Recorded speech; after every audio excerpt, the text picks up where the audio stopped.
नमस्कार दोस्तों, मैं मोहन वर्मा। दोस्तों, आज हम लोग भोजन, इसके पहले भोजन का एक पाठ हम लोग पढ़ चुके हैं। इससे संबंधित दूसरा पाठ आज हम लोग पढ़ने वाले हैं। जो लोग भोजन से संबंधित पहला पाठ नहीं पढ़े हैं उन्हें सर्च करके देख लें। चलिए हम लोग शुरू करते हैं। इस पाठ में आपको विटामिन और खनिज लवण के बारे में हम लोग बात करने वाले हैं। विटामिन से होने वाले रोग, किस विटामिन में यानी कौन सा विटामिन किस खाद्य पदार्थ में मिलता है, विटामिन का रासायनिक नाम क्या है, इन सभी चीज़ों को इस वीडियो में हम लोग देखने वाले हैं। तो चलिए हम लोग दोस्तों शुरू करते हैं। सबसे पहले विटामिन का नाम है B1, जिसका रासायनिक नाम थायमिन है।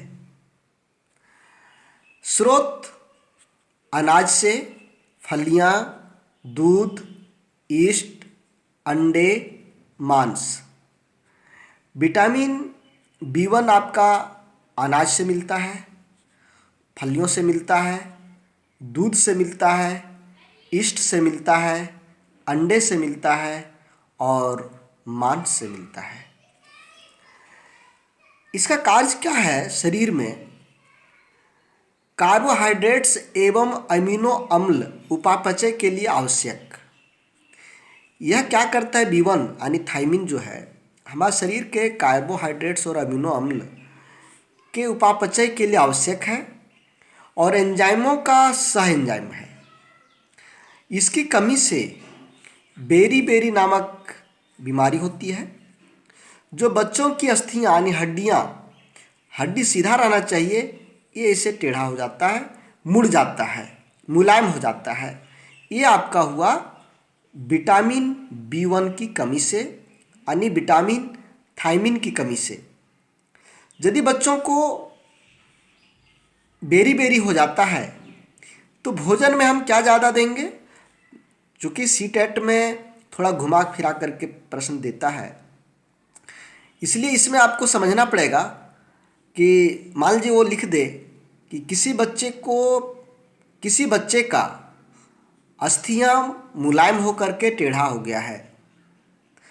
इस बच्चे को आप कौन सा आहार देंगे, भोजन में कौन कौन सा खाद्य पदार्थ अधिक मात्रा में देंगे, तो इसमें आपको उस समय इसे लिखना है। हम लोगों ने जो एग्ज़ाम का पैटर्न है, प्रश्न का पैटर्न है, उसमें सीधा प्रश्न नहीं पूछा जा रहा है। हम लोगों ने जितना प्रश्न देख चुका है, 2018 सीटेट की बात करें, 2000 इसके पहले जो भी सीटेट का एग्ज़ाम हुआ है, सभी का प्रश्नों को आप देखेंगे तो वहाँ पर एक बात सामने आएगा कि प्रश्न सीधा से नहीं आता है। ऐसा कभी नहीं मिलेगा कि B1 की कमी से कौन सा रोग होता है, ऐसा सीधा नहीं आएगा। आपको कुछ न कुछ घुमा फिरा करके लिखेगा। दूसरा विटामिन का नाम है B2, राइबोफ्लेविन। B2 राइबोफ्लेविन, यह अंडे, पनीर, हरी पत्तियां, मांस और जिगर में पाया जाता है। इसका काम है उपापचय में महत्वपूर्ण सहएंजाइमों FAD, FNM का घटक, और जब ये कम हो जाएगा B2, तो जिह्वा में सूजन आ जाएगा, त्वचा में सूजन आ जाएगा, दृष्टि की स्वच्छता में कमी यानी कम देखने लगेंगे, भ्रूण की अस्थियों का टेढ़ा मेढ़ा होना, ये आपका B2 से आएगा। B2 से होने वाले बीमारी हैं, जिह्वा में सूजन हो सकता है, त्वचा में सूजन हो सकता है, दृष्टि में कमी हो सकती है और भ्रूण की अस्थियों में टेढ़ा पेढ़ापन यानी टेढ़ा मेढ़ा ये हो सकता है। तो इसके उपचार के लिए बच्चों को हम लोग को क्या भोजन देना चाहिए? अंडे, पनीर, हरी पत्तियां, मांस और जिगर।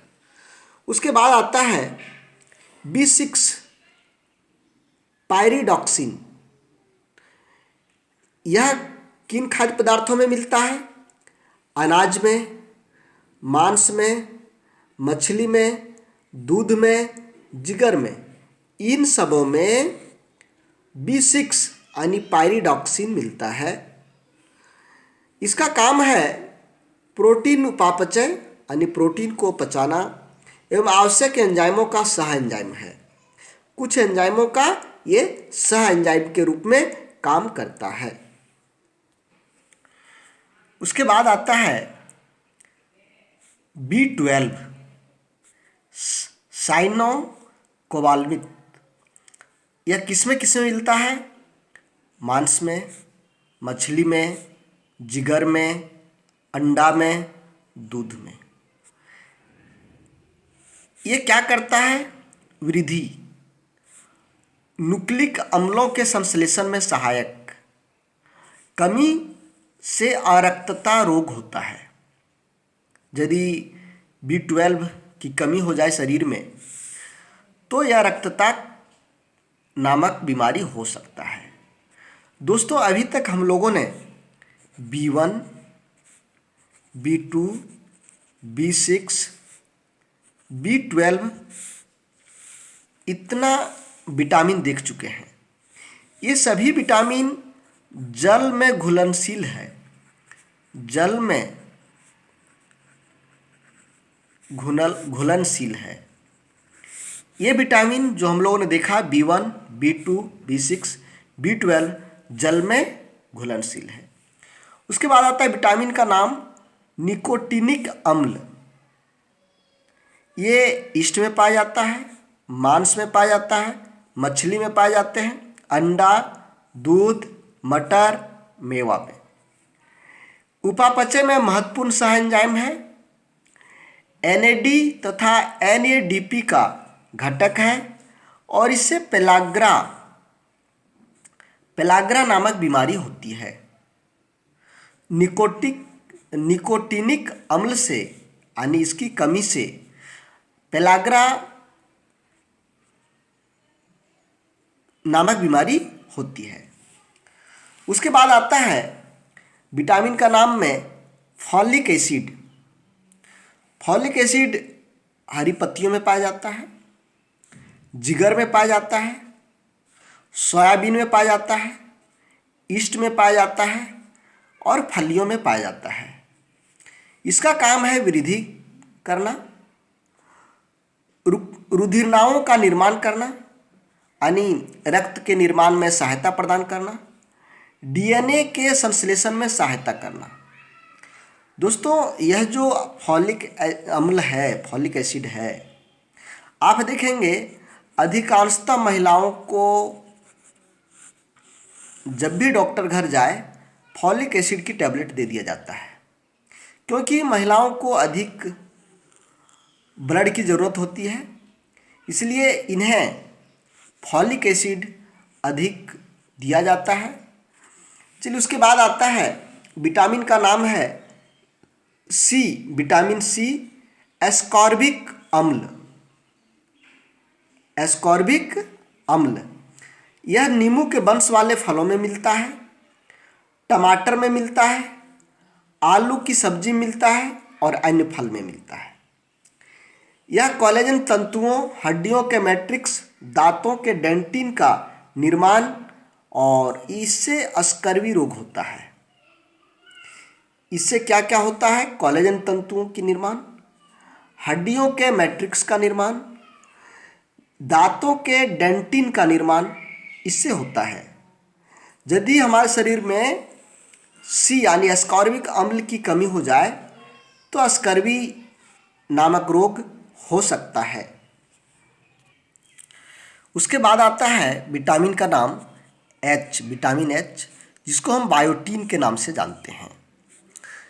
यह गेहूं में, मांस में, अंडा में, मूंगफली में, सब्जी में, फल में, ईस्ट में पाया जाता है। यह वसीय और अमीनो अम्ल सहित कई अन्य पदार्थों के संश्लेषण में सहायक है। अभिक्रियाओं में सह एंजाइम है H, बायोटीन। उसके बाद आता है ये रेटिनॉल। दोस्तों, रेटिनॉल जो है ये वसा में घुलनशील है। वसा में घुलनशील। पानी में यानी जल में ये घुलनशील नहीं है, ये जल में घुलेगा नहीं। इसका स्रोत है दूध, मछली, मक्खन, अंडा, जिगर। ये यानी विटामिन ए, जिसको हम लोग रेटिनॉल बोलते हैं। दृष्टि रंगाओं के संश्लेषण में सहायक रतौंधी, शुष्काक्षिपाक, शारीरिक वृद्धि का रुक जाना, पाचन नाल और नेत्र का संक्रामक रोग इससे होता है। रतौंधी आपका विटामिन ए रेटिनॉल की कमी के कारण भी होता है। नेत्र का संक्रामक रोग भी होता है। पाचक नाल में भी संक्रामक रोग हो सकता है। शरीर की वृद्धि रुक जाता है रेटिनॉल के कमी के कारण। इसलिए बच्चों को दूध, मछली, मक्खन, अंडा, जिगर वगैरह खिलाना चाहिए। उसके बाद आता है विटामिन डी, कैल्सीफेरॉल। यह मक्खन में पाया जाता है, जिगर में पाया जाता है, मछली का तेल में पाया जाता है, अंडे में पाए जाते हैं, त्वचा और इष्ट में, सूर्य के प्रकाश में। जितने भी हम लोगों ने विटामिन देखा, यह हम लोग को बाहर से आहार के रूप में ग्रहण करना पड़ता है। लेकिन डी है, कैल्सीफेरॉल जो है, हम शरीर के द्वारा बना सकते हैं सूर्य की रोशनी की उपस्थिति से। सूर्य की रोशनी की उपस्थिति में हमारा शरीर विटामिन डी का निर्माण करता है। इससे कैल्शियम और फास्फोरस का उपापचय होता है। हड्डियों दांतों के वृद्धि रुक जाते हैं। रिकेटस बीमारी हो जाता है और ऑस्टियोमेलेसिया बड़ों में होता है। छोटे बच्चों में रिकेटस होता है और बड़ों में ऑस्टियोमेलेसिया ये बीमारी होता है।